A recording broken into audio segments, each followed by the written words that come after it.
Hello and welcome to the wonderful world of old sheet music. I am your host, Nicholas Carroll. Tonight we're looking at a rather raggedy piece I have here from 1901. This is called Sweethearts True Waltzes, and it's by Fred L. Ryder. You can see the flowers on the picture there. And it's by McKinley Music Company, Chicago, New York, Tin Pan Alley company. And there is really nothing to be found about Fred L. Ryder. If you search for him on various sites, the only thing I could find was actually on a German website. It's a .de, so you know it's German instead of .com.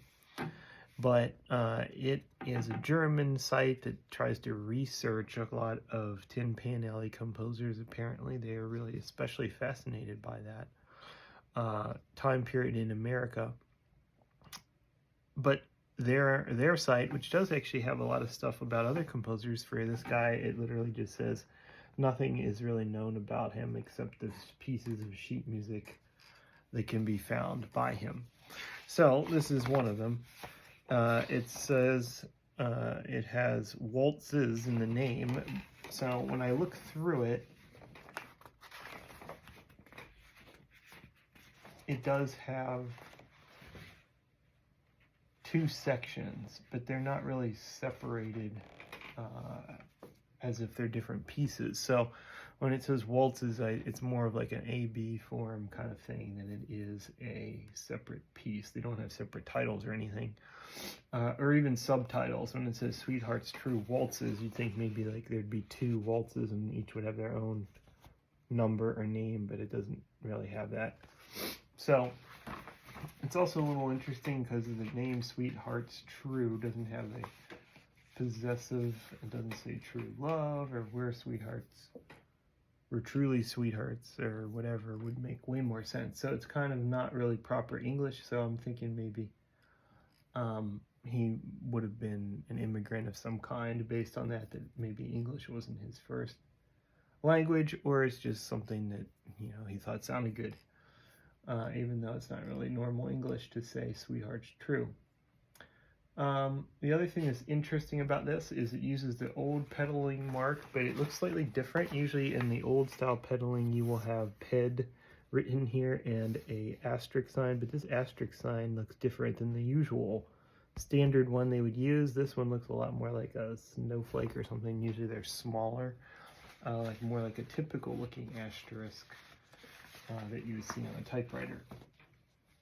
So let's see what it sounds like. It is fairly lengthy, and as you may have been able to tell, I'll move this a little bit, it's like very raggedy, like it's torn a lot, so it's gonna be like when I flip pages, I probably won't be able to turn them quickly. And it also has some rips on the notes here, so it's gonna be hard to, I'll be guessing what some of the notes are, I guess.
So that is a Lover's, or Sweetheart's True. Sorry, not Lover's True. I forgot the name of it.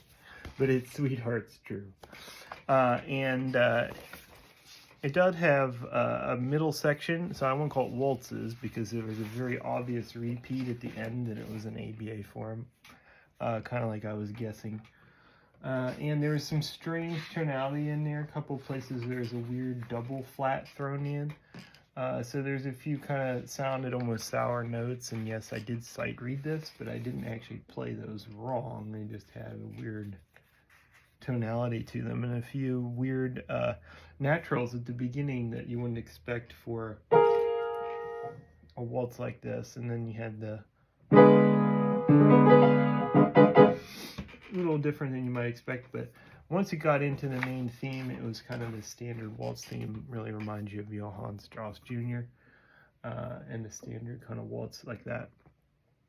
So that is Sweetheart's True. And on the back here, I didn't show this before, we did have another example of a Kinley edition 10-cent music. So that's what they were advertising, is all their music was 10 cents. I guess kind of like a dollar store nowadays advertises that. But Love Springtime, Mockingbird, Echoes from the Woodland, Old Black Joe, Maybells, of course, all these musics from this era had that Old Black Joe song, even though you certainly wouldn't see that nowadays.